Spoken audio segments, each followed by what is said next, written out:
तो dear students, देखिए आज हम पढ़ेंगे हमारी एक्सरसाइज 3.4। पीछे हमने 3.1, 3.2, 3.3 पढ़ी थी और उसके अंदर हमने दो मेथड सीखे थे, ग्राफिकली विधि, और दूसरा पढ़ा था हमने प्रतिस्थापन सब्स्टिट्यूशन मेथड। आज हम विलोपन विधि पढ़ेंगे। विलोपन विधि क्या है? विलोपन विधि को इंग्लिश में बोलते हैं एलिमिनेशन मेथड। तो आज हम एक्सरसाइज 3.4 के इक्वेशन वाले जो भी क्वेश्चन है, समीकरण वाले जो भी क्वेश्चन है, उनको आज हम कंप्लीट करेंगे। तो फर्स्ट क्वेश्चन के हमारे पास 4 पार्ट दिए हुए हैं, इन चारों को हमने आज कंप्लीट करना है। उसके बाद जो सेकंड क्वेश्चन है, सेकंड क्वेश्चन के 5 पार्ट दिए हुए हैं। 5 पार्ट में देखो फ्रैक्शन का हमने आता है, एज वाला हमने किया हुआ है, और एक ये लास्ट का 5वां पार्ट है जो लाइब्रेरी वाला। ये तीनों टाइप के क्वेश्चन हमने प्रतिस्थापन विधि से भी पढ़े थे। इनमें भी वैसे ही करना, सिर्फ मेथड चेंज हो जाएगा, बिल्कुल सिंपल है। तो आइए हम आज 3.4 एक्सरसाइज का क्वेश्चन नंबर फर्स्ट दिया हुआ, इसके सभी पार्ट 4 पार्ट है, चारों पार्ट को पढ़ेंगे। पीछे वाला काम कंटिन्यू करते रहें, और यदि हमारी बातें आपको समझ में आती है, हमारे क्वेश्चन समझ में आते हैं, तो आपको कंप्लीट मैथ करवाया जाएगा 10वीं क्लास का, कंप्लीट मैथ +2 क्लास का, कंप्लीट मैथ जो एचएसएससी के अंदर आता है वो आपको करवाया जाएगा। तो हमारे चैनल्स एडवांस मैथमेटिक्स चैनल्स के साथ बने रहे, और आपको साथ में मोटिवेशनल वीडियो, मोटिवेशनल टॉक के साथ हम मिलते रहेंगे। तो आइए रिहर्स शुरू करते हैं। तो आज है हमारी विलोपन विधि, यानी कि एलिमिनेशन मेथड। क्या है एलिमिनेशन मेथड? जैसे हम एक इक्वेशन लेते हैं, x + y = दिया हुआ है 5, फर्स्ट इक्वेशन, और सेकंड है 2x - 3y = दिया है 4, ये सेकंड इक्वेशन है।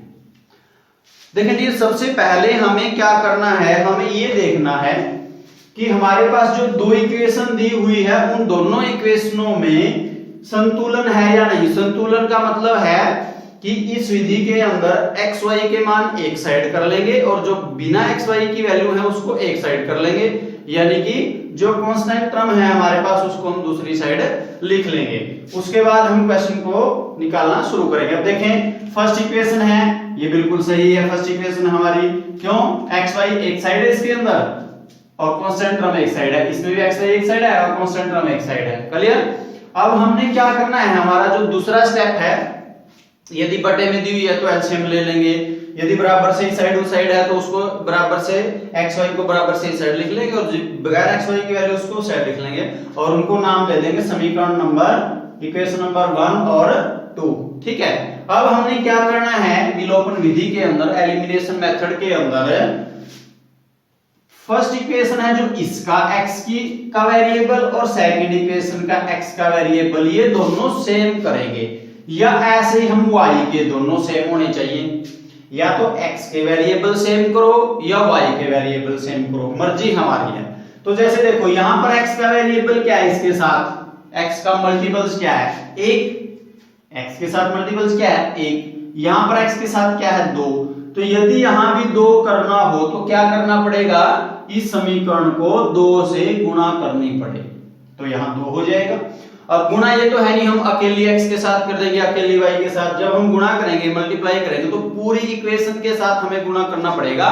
तो हम क्या लिखेंगे यहां पर हम लिखेंगे विलोपन विधि से, बाय एलिमिनेशन मेथड। अब विलोपन विधि से क्या है, विलोपन विधि से करते हैं, देखिए हमने लिखना है समीकरण 1 को 2 से गुणा करने पर, हम समीकरण 1 को 2 से गुणा करेंगे तभी तो ये बराबर होंगे। यदि हम y के बराबर करना चाहें तो हम लिखेंगे समीकरण 1 को 3 से गुणा करो, क्योंकि यहाँ 3 है y के साथ मल्टीपल्स, और यहाँ पर 1 है, यदि 3 के साथ गुणा कर देंगे तो y की वैल्यू एक जैसी हो जाएगी। मर्जी है हमारी, या x के साथ करें y, तो हम x के साथ ही करते हैं। तो यहाँ हम लिखेंगे समीकरण 1 को 2 से गुणा करने पर, समीकरण 1 ये, इसको 2 से गुणा करेंगे, 2 इसके आगे लिख दिया, x + y कंप्लीट की, और 5 क्लियर, पूरी की करनी है हमने, पूरी के लगा देंगे। तो इसके 2 के साथ गुणा करेंगे, हो जाएगा 2x, ये हो गया है 2y। ये ऐसे लिख सकते हैं समीकरण 1 को दोनों तरफ 2 से गुणा करना, फिर ये ऐसे लिख सकते हैं ब्रैकेट के अंदर, बराबर है 10। क्लियर, ये हमारे पास क्या आ गया है इक्वेशन नंबर 3। क्लियर, अब इक्वेशन नंबर 3 बन गया 2 से गुणा करने पर या 2 से भाग करने पर, जो भी हम प्रोसीजर करते हैं। तो अब इक्वेशन नंबर 3 और 2 सेम है, तो अब लिखेंगे समीकरण 3 और 2 से। समीकरण पहले 2 लिख दो या 3 लिख दो, 2 व 3 से। अब 2 क्या है हमारे पास, 2x माइनस 3y बराबर है 4। 3 क्या आई थी, अब ये नहीं उठाएंगे हम, इसके जगह हमने ये बना दिया इसके जैसी सेम। अब ये आ गया 2x प्लस 2y बराबर है 10। अब इन दोनों समीकरणों में क्या करना है, ये मेन बात है। देखो अब x वाले बराबर किए हमने, यदि जो हमने बराबर किए हैं उनके यदि निशान एक जैसे हैं, अब देखो इसके निशान आगे प्लस का है, इसके भी प्लस का है, फिर तो लिखेंगे यहां घटाने पर, इंग्लिश में लिख देंगे सबट्रैक्ट। यदि जो हमने बराबर किए हैं, जो वैल्यू हमने x की या y की जो भी वैल्यू हमने बराबर की है, यदि उनका निशान एक जैसा है तब तो लिखेंगे यहां पर घटाने पर। यदि इनके निशान अलग अलग है, जैसे मान के चलो यहां प्लस होता है यहां माइनस, फिर लिखते हैं जोड़ने पर। और जब घटाने पर लिखेंगे तो इसके निशान बदल जाएंगे, ऐसे माइनस माइनस माइनस। माइनस क्यों आया, इसका जो इसका निशान है प्लस का था माइनस हो गया, ये प्लस का ये माइनस। नीचे वाली इक्वेशन की वैल्यू हम देखेंगे, जैसे हम बोलते हैं ना भाई हमने लिख दिया 25 में से और 10 घटाओ, हमें यहाँ लिख दिया घटाने पर। अब घटाने पर लिखेंगे तो यहाँ माइनस तो लगाएंगे, नॉर्मल सी बात है, तो 25 में से 10 गया हमारे पास आ जाएगा 15। तो ऐसे ही हमने क्या लिखना है, यहाँ पर ये हमारे पास सीधी कोसाइन टर्म थी, अब हमारे पास ये डिजिट दी होती है, हमारे पास इक्वेशन है, तो हम इक्वेशन को इक्वेशन में से माइनस करेंगे तो सभी के निशान से जो है, देखो ये प्लस था 2x माइनस का हो गया, ये प्लस था माइनस का हो गया, ये प्लस था माइनस, यदि ये माइनस का होता तो यहाँ प्लस आ जाता। अब देखो 2x से 2x cancel, 1 plus 1 minus cut गया। अब 3y माइनस का है, 2y ये भी माइनस का, अब ये निशान लगेगा इसका, जैसे इसका माइनस 10 लगता है ऐसे ही, तो माइनस के कितने हो गए हैं 5y, और उस साइड 4 और 10 माइनस का कितना आया, माइनस के 6। अब माइनस दोनों साइड से कैंसिल हो जाएगा, y की वैल्यू आ जाएगी 6/5। क्लियर, ये सबसे इजी मेथड है, जो हम मेथड पढ़ेंगे उनमें सबसे इजी मेथड इसको माना जाता है। अब देखें, अब हमने क्या करना है, ये हमारी y की वैल्यू निकली है, इस y की वैल्यू को हम समीकरण 1 या 2 मर्जी है किसी में भी रख सकते हैं, जो आपको छोटी लगे इक्वेशन, जो आसान लगे उसी इक्वेशन में आप इस वैल्यू को रख सकते हैं। जैसे ये फर्स्ट इक्वेशन है तो हम लिख देंगे y का मान समीकरण 1 में रखने पर, put the value of y in equation first, इसमें रख दिया। आप देखो x ऐसे कैसा है, प्लस y का मान 6/5, 6/5 रख दिया, बराबर है 5। क्लियर, अब 6/5 इस साइड क्या है प्लस का, उस साइड ले जाएंगे इसको, x बराबर है 5 माइनस 6/5, एक लिख लिया। x बराबर है, इनके बटे में क्या है 5। अब यहां एलसीएम लेंगे तो कितना हो जाएगा 25 माइनस के 6, तो x की वैल्यू कितनी हो जाएगी, 25 में से 6 गया 19, और नीचे डिवाइड में क्या है 5, तो ये x का मान आ जाएगा, और y का आया था हमारे पास 6/5, 6/5 या 6/5। क्लियर, तो देखें इस तरीके से हमने इस एलिमिनेशन मेथड को सोल्व करा। जो 2 इक्वेशन दी होंगी उनको पहले संतुलित करें, x y की वैल्यू एक साइड, बिना x y की वैल्यू एक साइड, फिर या तो x वाले मल्टीपल से एक जैसे कर लें या y वाले, या तो x वाली जो रकम है उसको एक जैसा कर ले या y वाली, तो x वाली करना चाहते हैं x वाली, y वाली। ये करने के बाद जिसकी हमने बराबर किया और जिसके लिए बराबर किया उन दोनों इक्वेशनों को लिख दें जिनमें वैल्यू 2 इक्वल हो गई हैं। अब यदि दोनों के निशान जो एक जैसे हुए, यदि उनके दोनों के निशान अलग अलग हैं तो लिखेंगे जोड़ने पर, फिर तो ऐसे ही कट जाएगी, निशान बदलने की जरूरत नहीं है। यदि दोनों के निशान सेम है तो लिखेंगे घटाने पर, उसके निशान चेंज कर देंगे और वो कैंसिल हो जाएगा, वहां से y की वैल्यू निकल जाएगी, और y की वैल्यू किसी भी समीकरण 1 या 2 में रख के हम x की वैल्यू निकाल सकते हैं। क्लियर, तो ये था हमारे पास फर्स्ट पार्ट एक्सरसाइज 3.4 का, इसको अच्छे से देख ले। तो आइए डियर्स नेक्स्ट पढ़ते हैं अगला पार्ट।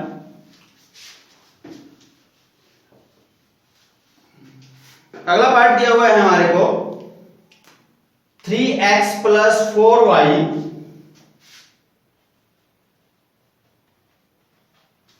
= 10, यानी कि 10। ये इक्वेशन नंबर फर्स्ट है। और सेकंड दिया हुआ है 2x - 2y बराबर है 2। ये सेकंड इक्वेशन क्लियर। अब इन दोनों इक्वेशनों को हमने सोल्व करना है। अब देखें, अब सबसे पहला काम क्या था भाई, इस समीकरण को संतुलित करें। संतुलित का मतलब x y की वैल्यू एक साइड रखें और बिना x y की एक साइड। तो ये है बिल्कुल पहले ही। दूसरी बात, बटे में ना हो, बटे में भी नहीं है, एलसीएम भी लेना पड़ेगा, सिंपल है। अब हमने क्या करना है, हमने देखना है भाई या तो x वाले एक जैसे होने चाहिए वैल्यू, या y की वैल्यू एक जैसी होनी चाहिए। अब देखो x की क्या है, इधर 2 है इधर 3 है, नहीं है एक जैसी। यदि यहां 3 करें या यहां 2 करें तो हमें क्या करना पड़ेगा, इसकी तो 2 के साथ गुणा कर देंगे उधर, यहां क्या हो जाएगा 2 के साथ गुणा करने पर 6, इसकी 3 के साथ गुणा कर देंगे, यहां 6 हो जाएगा, तो दोनों इक्वल होगी। यदि हम y का इक्वल करना चाहें तो यहां 4 है, तो यहां किसके साथ गुणा करें, 4 हो जाए, 2 के साथ हो जाएगी इक्वल, बस। फिर हमें एक स्टेप करना पड़ेगा। क्लियर बात। तो अब लिखते हैं विलोपन विधि से समीकरण 2 को 2 से गुणा करने पर समीकरण 2 ये है हमारी। यदि इसकी हम 2 से गुणा कर दे तो y की वैल्यू इक्वल हो जाएगी, और जब y की वैल्यू इक्वल होगी तो y की वैल्यू कैंसिल हो जाएगी, वहां से x का मान निकल जाएगा। जैसे हमने पिछले में x का मान कैंसिल करके y का निकाला था। मर्जी आप ये x के इक्वल करें या y के। तो समीकरण 2 को 2 से गुणा करेंगे, इसको 2 से गुणा करेंगे, इसको जब 2 से गुणा करें तो 2 यहां लिख देंगे, 2x - 2y और बराबर है 2, या दोनों तरफ 2 से गुणा करने पर भी लिख सकते हैं। तो इसकी 2 से गुणा कर दें, ये हो गया 4x - 4y बराबर है 4। क्लियर आ गया। और ये क्या आ गया हमारे पास, इक्वेशन नंबर थर्ड। अब थर्ड की और फर्स्ट की वैल्यू हमारी एक जैसी है, y के मान, तो हम लिखेंगे समीकरण 1 व 3 से। 1 और 3 पे लगाएंगे, क्योंकि 2 का तो हमने चेंज करके 3 बनाया ही है, तो इसको दोबारा हम नहीं उठाएंगे। तो ये हमारी 1 और 3 हो गए हैं। अब क्यों लिए दोनों, क्योंकि दोनों के वैल्यू हमने इक्वल किए। नाम दे, ये नाम कोई जरूरी नहीं है इसका नाम 3 रखें, हम ना भी रखें, कोई जरूरी नहीं है नाम रखना, बस नाम इसलिए रख देता है हम उनका यूज करें, तो हम वहां डिनोट कर सके भी हमने ये समीकरण लिए। तो हमारे पास एक तो 3x + 4y और = 10, दूसरी ये आई है इक्वल करके = 4। अब देखें हमने किसकी वैल्यू इक्वल की थी, y की। अब y की वैल्यू यदि हमने इक्वल की थी तो दोनों के निशान कैसे हैं, अलग अलग, एक प्लस है एक माइनस है। तो यहां पर निशान बदलने की हमें कोई जरूरत नहीं, क्योंकि वैसे ही कट जाएंगे, एक +4y एक -4y। क्लियर, ये वैसे ही कैंसिल हो जाएंगे। तो यहां लिखेंगे जोड़ने पर, ऐड करने पर, यहां पर ऐड लिख देंगे, ठीक है। अब जोड़ने पर लिखेंगे, निशान बदलने की जरूरत नहीं है, सीधा कैंसिल हो जाएगा। 4y से 4y, 3x ये है, 4x ये, कितना हो गया 7x, दोनों जुड़ गए हैं। और ये हो गया इधर 14, दोनों ये जुड़ जाएंगे, तो 7 डिवाइड में चला जाएगा, x बराबर है 14/7, 7 पे कैंसिल हो जाएगा 2। तो x का मान कितना आ गया हमारे पास, यहाँ x का मान आ गया 2, ठीक है। अब x का मान समीकरण 1 में रखो या 2 में रखो, मर्जी। तो यहां लिख देंगे x का मान समीकरण 1 में रखने पर, 1 में रखेंगे, 1 ये है 3x, x की जगह 2 प्लस 4y, ऐसे कैसा, बराबर है 10। अब 3 दूनी 6 हो जाएगा, प्लस 4y और 10 उस साइड है तो 6 को साइड ले जाएंगे। 4y बराबर है 10 - के 6, 4y बराबर है 4 और y बराबर है 4 मल्टीप्लाई से डिवाइड हो जाएगा, 4/4 1 आ जाएगा। y की वैल्यू 1 हो गई है और x की वैल्यू 2। क्लियर। तो हमने दोनों मेथड से पढ़ लिया है, या तो हम x की वैल्यू इक्वल कर सकते हैं या y की।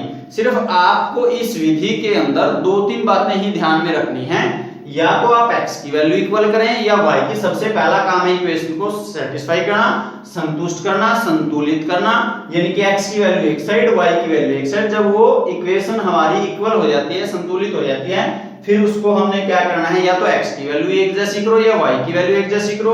भाई यदि किसी एक को गुणा करने से काम चलता हो तो एक को करो, नहीं तो उसके x को उसके x से साथ गुणा कर दो, उसके x को उसके x से फिर इक्वल हो जाए। इसमें यदि हम 2 किसके साथ करते थे यहाँ 6 आ जाता, 3 किसके साथ करते यहाँ 6 आ जाता, पूरी इक्वेशन की 3 के साथ, पूरी इक्वेशन की 2 के साथ, तो x के मान इक्वल हो जाते। अब सिर्फ एक ही को गुणा करने से काम चल गया, इसलिए हमने सिर्फ 2 के साथ ही गुणा कर दी। ठीक है, जब x के या y के हम इक्वल कर लेते हैं, दूसरी बात यहाँ आती है सिर्फ ये देखने की, जो हमने एक जैसे किए हैं, जो काटने हैं हमने, यदि वो दोनों प्लस के हैं तो निशान बदलने पड़ेंगे, फिर तो लिखेंगे घटाने पर जब बदलने पड़ेंगे। ठीक है, यदि वो दोनों के निशान पहले ही अलग अलग है, फिर लिखेंगे हम जोड़ने पर, फिर निशान बदलेंगे, जुड़ने, फिर वो कट जाएंगे, जो वैल्यू बचेगी वो x की या y की उसका मान निकलेगा। उसको इक्वेशन 1, 2 में रख सकते हैं, मर्जी हो, कोई जरूरी नहीं 1 में रखना है 2 में, जो आपको सही लगे उसी में रख सकते हैं। तो ये था हमारे पास एलिमिनेशन मेथड, विलोपन विधि। और ये सेकंड पार्ट था हमारे पास, इसको अच्छे से देख लें सेकंड पार्ट को। उसके बाद थर्ड पार्ट आपने अपने आप करना है, फोर्थ पार्ट में आपको करवा देता हूं। क्लियर है? चले तो देखें डियर, काफी इजी क्वेश्चन है, ज्यादा मुश्किल नहीं है, इजी मैटर है बिल्कुल, और इसको ध्यान से देखें। नेक्स्ट ये है फोर्थ पार्ट है, क्वेश्चन का फोर्थ पार्ट है हमारे पास, पढ़ते हैं इसको। फोर्थ पार्ट दिया है x/2 plus 2y/3 is equal to -1। ठीक है, उसके बाद x minus y/3 is equal to 3।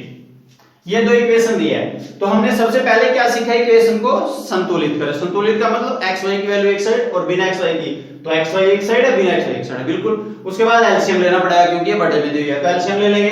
इन दोनों का एलसीएम क्या आया 6, तो यहां क्या हो गया 2 पे कटेगा 3, 3 के ऊपर वाले के साथ मल्टीप्लिकेशन 3x, 3 के साथ कटेगा 2, यानी कि जो नीचे होता है उसके साथ ही इसको डिवाइड करते हैं, जो डिवाइड करने के बाद आएगा ऊपर वाले के साथ उसकी मल्टीप्लाई, तो प्लस का निशान है प्लस का, 3 के साथ काटेंगे 6 को 2 और इसके साथ गुणा करेंगे आ जाएगा 4y बराबर है -1। अब 6 इसके बटे लिख लेंगे, क्रॉस मल्टीप्लिकेशन करेंगे तो इसके साथ 6 किसके साथ आ जाएगा 3x plus 4y is equal to -6। Equation number first हो गई ये। यदि हम इसको फर्स्ट और इसको सेकंड नाम दे देंगे तो इसको थर्ड दे देंगे और उसको फोर्थ दे देंगे, तो फिर थर्ड और फोर्थ वही काम करेंगे जो हम फर्स्ट और सेकंड करते हैं। नाम का कोई ज्यादा मैटर नहीं है, वो तो हम अपनी सुविधा के लिए नाम रखते हैं। अब यहां पर इसको इसका भी एलसीएम ले लीजिए, इसके नीचे लिख देंगे, तो यहां 3 एलसीएम आ गया है इसका, ये हो गया 3x minus y is equal to 3/1। Cross multiplication करेंगे 3x minus y is equal to 3 और 3 की 9 आ जाएगी, क्वेश्चन नंबर सेकंड। ठीक है, अब समीकरण 1 और 2 पे मेथड लगाना है, तो 1 और 2 पे मेथड लगाने के लिए हमें क्या चाहिए, या तो x की वैल्यू एक जैसी चाहिए या y की। तो देखो x का 3x एक जैसी है, तो जब एक जैसी पहले ही मिल जाए हमें तो गुणा करने की जरूरत नहीं है, ना 1 को ना 2 को, तो सीधा लिख देंगे बस समीकरण 1 व 2 से, समीकरण 1 व 2 से। एक लिखी 3x प्लस 4y बराबर है -6, दूसरी लिखी इसके नीचे 3x माइनस y बराबर है 9। दोनों एक जैसी है वैल्यू तो गुणा करने की जरूरत ही नहीं पड़ी किसी इक्वेशन को। यदि y की इक्वल करना चाहते हैं तो इसकी 4 के साथ गुणा करेंगे, फिर यदि हमें जरूरत पड़े y की, चाहे हम तो y की करेंगे तो हम इसकी 4 के साथ गुणा कर सकते हैं, लेकिन अब जरूरत ही नहीं है क्योंकि ये दोनों क्या है इक्वल है पहले से ही, तो y के हम नहीं करेंगे। और दोनों के निशान कैसे हैं, प्लस इसके आ गए प्लस इसके, तो यहां लिखेंगे घटाने पर, सब्ट्रैक्ट लिख देंगे और निशान बदल जाएगा, इसके प्लस का था माइनस हो गया, ये माइनस का है यहाँ प्लस हो जाएगा, ये प्लस का है यहाँ माइनस हो जाएगा। 3x कट गए कैंसिल, 4y और एक ये y प्लस का कितने हो गया 5y, और इधर -6 और माइनस का 9, ये माइनस के 15 हो गए, तो 5 यहाँ क्या है मल्टीप्लाई से डिवाइड हो जाएगा, y की वैल्यू हो जाएगी -15/5, 5 पे काट देंगे 3 आ गया माइनस का, y की वैल्यू -3 आ गई है। क्लियर? अब y का मान कहां रखना है 1 और 2 में, मर्जी है 1 में रखो या 2 में रखो। एक में रखेंगे यहाँ गुणा करनी पड़ेगी, 2 में रख दो y के मान सीधा, तो y का मान समीकरण 2 में रखने पर 2 में रख देंगे 3x माइनस y का मान क्या है -3, माइनस ये है और माइनस ये दिया हुआ है, इज इक्वल टू हो गया 9, तो 3x माइनस माइनस प्लस के 3 बराबर है 9, 3x इस 3 को साइड ले जाएंगे, ये क्या हो जाएगा 9 में से माइनस हो जाएगा, तो 3x बराबर कितना गया 6, 3 को साइड ले जाओ डिवाइड, x बराबर है 6/3 पे काट दिया 2, तो x की वैल्यू क्या आ गई 2 और y की -3। क्लियर?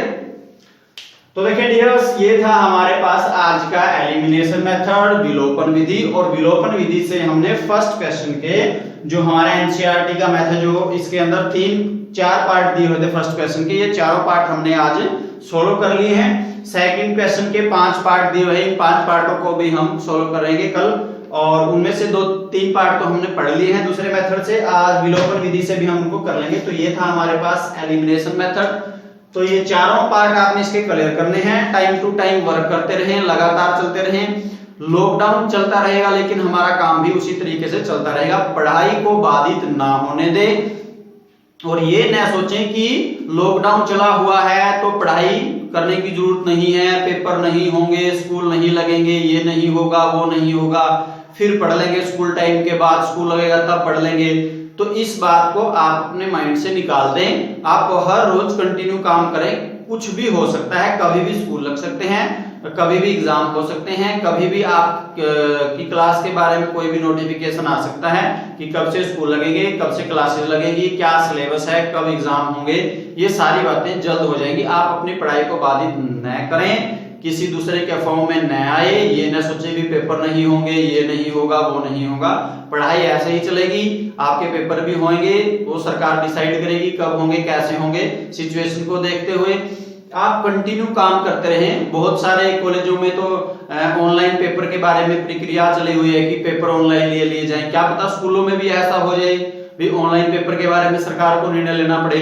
तो आप हर एक तरीके से तैयार रहें, ये न सोचें कि अब हमें पढ़ने की जरूरत नहीं है, टीचर तो पढ़ाते नहीं है, या टीचर काम देंगे हम नहीं करेंगे, अब हमारे को नहीं बोलेंगे, हमारे को नहीं कहेंगे काम क्यों नहीं किया। तो ये आपका फर्ज बनता है कि आप अपना काम स्वयं करें, ये ना सोचे भाई टीचर ने तो देखा ही नहीं, हमने काम नहीं किया, या टीचर अब हमारे को बोले नहीं गा, या कोई भी हमारे को नहीं कहेगा। तो इस तरीके की सिचुएशन न रखें, आप कंटिन्यू काम करते रहे, किसी भी जगह पर आप पढ़ रहे हैं तो हर रोज जो आपका होमवर्क दिया जाता है उसको कंटिन्यू करें। तब तक के लिए जय हिंद, जय भारत।